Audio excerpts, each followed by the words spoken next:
anak-anak, perkenalkan nama saya adalah Ibu Eva Octavia. Di video kali ini kita akan belajar salah satu materi matematika yang ada di kelas 10, yaitu sistem persamaan linear 3 variabel atau SPLTV. Namun sebelum kita bahas materinya, kita mau merenungkan satu ayat firman Tuhan, yaitu dari 1 Korintus 1 ayat 5. Bunyinya demikian. Sebab di dalam Dia kamu telah kaya dalam segala hal, dan dalam segala macam perkataan, dan dalam segala macam pengetahuan. Nah, yuk kita refleksikan ayat tersebut. Bagaimana kita sebagai pelajar mau semakin hari semakin bertumbuh dalam Tuhan dan dalam pengetahuannya kita. Sedemikian sehingga setiap berkat yang Tuhan kasih kepada kita, kita boleh gunakan dengan maksimal. Oke, kita akan mulai video ini dengan materi konsep sistem persamaan linear 3 variabel. Nah, di video pembelajaran kali ini, kita akan belajar mengenai konsep dari sistem persamaan linear 3 variabel atau SPLTV. Jadi, apa sih SPLTV itu? Nah, lihat di sini ya, ada definisinya bahwa SPLTV itu adalah sistem persamaan linear yang terdiri dari 3 variabel yang sama, di mana variabel-variabel tersebut belum diketahui nilainya. Jadi tugasnya kita bagaimana cara menentukan nilai dari variabel-variabel tersebut. Oke, itu definisinya. Kalau ada definisi, pasti ada bentuk umum. Bagaimana bentuk umum dari SPLTV? Bisa kita lihat di layar ini.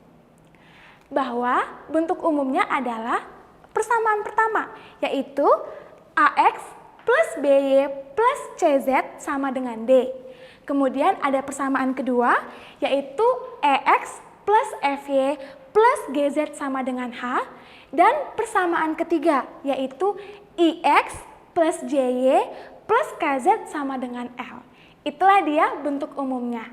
Nah, kalau ada bentuk umum, sekarang kita mau breakdown mana yang menjadi variabel, mana yang menjadi koefisien, dan mana yang menjadi konstanta.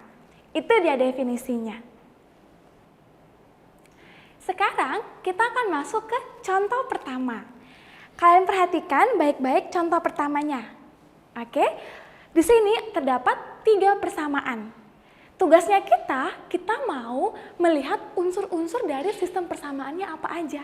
Artinya variabelnya siapa, koefisiennya siapa, konstantanya siapa.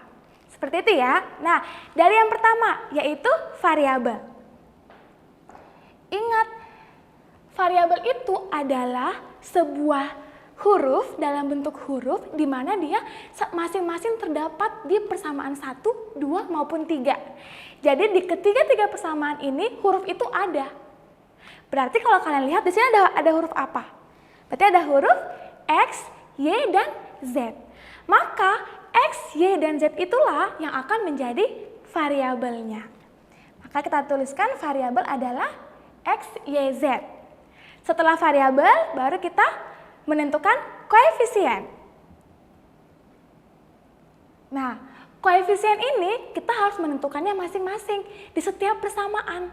Misal, di persamaan pertama koefisiennya siapa? Di persamaan kedua koefisiennya siapa? Karena pasti tentunya nilainya beda-beda. Seperti itu ya. Nah, sekarang kita lihat persamaan pertama. Di persamaan pertama, koefisiennya itu adalah angka di depan hurufnya atau angka di depan variabelnya. Berarti di sini ada angka siapa? Ada 3, minus 4, dan 2. Begitu juga dengan persamaan kedua. Persamaan kedua kita tentukan koefisiennya. Berarti ada 1, 2, 5. Dan persamaan ketiga, lihat angkanya. Berarti sih 3, min 1, dan 5. Lalu sekarang kita tentukan konstanta. Konstanta itu yang mana? Adalah angka setelah sama dengan. Berarti di sini siapa? Min 15, 13, dan 24. Itulah contoh pertama.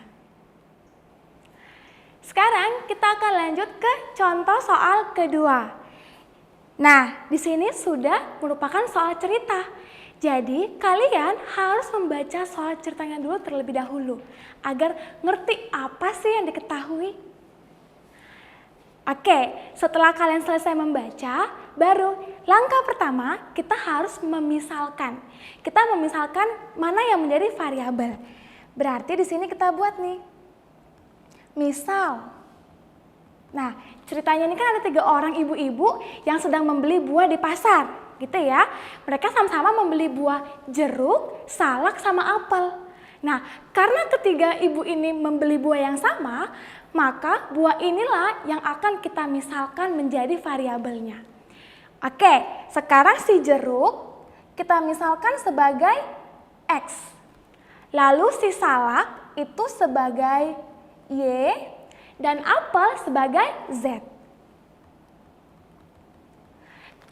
Ketika kalian sudah memodelkan dan memisalkannya, lalu masuk tahap berikutnya, yaitu menentukan persamaannya.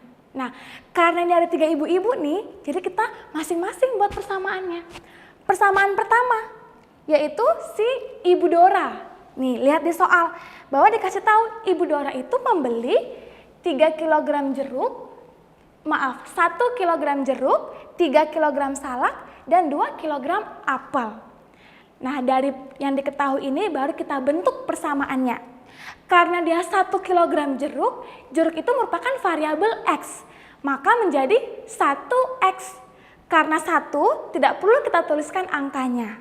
Maka di sini persamaan pertama adalah 1X plus 3 kg salak, maka 3Y, karena salak itu Y, plus 2 kg apel, berarti 2Z.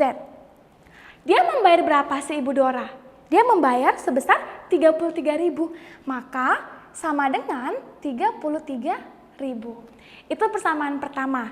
Sekarang kita persamaan kedua, yaitu si Ibu Lili. Ibu Lili dia membeli 2 kg jeruk, 1 kg salak, dan 1 kg apel. Langkahnya sama, kita ubah menjadi variabelnya. Berarti menjadi 2X plus Y plus Z sama dengan 23.500. Lalu yang terakhir persamaan ketiga, yaitu si Ibu Eko. Ibu Eko dia membeli apa? Membeli 1 kg jeruk, 2 kg salak, dan 3 kg apel. Sama, kita ganti variabelnya ya. Berarti menjadi X plus 2Y plus 3Z sama dengan 36.500. Itulah sistem persamaannya untuk contoh yang kedua. Sekarang kita akan ke contoh 3. Contoh 3-nya adalah contoh terakhir untuk materi hari ini ya. Nah, silakan kalian baca dan perhatikan contoh soalnya. Setelah kalian baca, seperti biasa, pahami dulu apa yang diketahui dari soal tersebut. Setelah kalian tahu nih apa aja yang diketahui, baru kita masuk ke step selanjutnya, yaitu memisalkan. Nah, ternyata di ceritanya ini bahwa ada Pak Dedi, Ali, sama Farhan. Maka mereka bertigalah yang akan kita misalkan sebagai variabel. Ya, maka kita bikin di sini. Misal, waktu yang diperlukan untuk Pak Dedi itu adalah X. Berarti kita buat waktu untuk Pak Dedi adalah X. Kemudian waktu untuk si Ali itu adalah Y. Dan waktu untuk si Farhan itu adalah Z. Anak-anak, kalian bisa memisalkannya itu variabelnya apa aja. Boleh A, B, C, boleh P, Q, R, bebas apa aja. Jadi tidak harus X, Y, dan Z saja ya. Boleh apa aja, seperti itu. Namun pada umumnya di matematika kita memang menggunakan variabel X, Y, dan Z. Oke, lanjut. Setelah kita misalkan, sekarang kita mau buat persamaannya. Persamaan pertama. Sebelum kita ke persamaan pertama, kalian harus ingat terlebih dahulu contoh soal atau materi sebelumnya, yaitu materi di SMP. Masih ingatkah kalian mengenai perbandingan berbalik nilai? Yang kayak gini loh, Jadi ketika ada suatu proyek, kalau semakin banyak pekerjanya, maka waktu untuk menyelesaikan proyek tersebut akan semakin singkat. Artinya dia berbalik nilai. Semakin banyak pekerja, semakin sedikit waktunya. Begitu juga kebalikannya. Semakin sedikit pekerjanya, maka waktu yang dibutuhkan akan semakin banyak. Nah, itu akan berhubungan dengan soal kali ini. Jadi, ketika kalian mengerjakan soal SPLTV yang berhubungan dengan satuan waktu, baik itu menit, jam, hari, dan lain sebagainya, kan harus ingat ini akan kita gunakan perbandingan berbalik nilai. Jadi, kita membuat persamaannya berbeda dengan yang sebelumnya. Contoh nih, yang pertama ya, persamaan pertama. Yang di-highlight warna kuning. Dikasih tahu bahwa Pak Dedi dan Ali bekerja bersama-sama, mereka bisa menyelesaikannya dalam waktu 6 hari. Berarti kita harus bikin perbandingannya berbalik nilai. Kalau Pak Dedi itu tadi X, karena dia berbalik nilai, sekarang dia menjadi 1/X. Maka 1/X, sebentar ya, 1/X plus Ali dan Ali itu Y. Berarti sekarang menjadi 1/Y. Itu membutuhkan waktu 7 hari. Maka menjadi 1/7. Nah, seperti itu maksudnya berbalik nilai. Jadi kalau ada dia waktu, harus variabelnya dibalik. Gitu ya. Selanjutnya persamaan kedua, yaitu yang di-highlight warna hijau. Dikatakan bahwa Pak Dedi dan Farhan bekerja bersama-sama bisa menyelesaikan waktu 6 hari. Sama caranya, Pak Dedi itu berarti X menjadi 1/X plus Farhan itu Z menjadi 1/Z dalam waktu 6 hari. Maka menjadi 1/6. Nah, dan persamaan yang terakhir yaitu antara si Ali dan Farhan. Maka menjadi apa persamaannya? Ali itu X menjadi 1/X plus Farhan, maaf, Ali itu Y ya di sini ya. Berarti menjadi 1/Y. Si Pak Dedi kan yang Z ya, yang X. Maka Ali itu adalah 1/Y plus Farhan itu 1/Z. Dia membutuhkan waktu 8 hari, berarti menjadi 1/8. Nah, itulah dia persamaan untuk yang satuannya waktu. Demikianlah materi hari ini. Semoga apa yang kita pelajari boleh kalian pahami dan boleh kalian mengerti. Jangan lupa untuk selalu review kembali materinya dan perbanyak latihan soal. Karena kalian tahu, orang sukses itu memerlukan effort yang sangat-sangat tinggi. Sampai bertemu di pertemuan selanjutnya. Tuhan Yesus memberkati.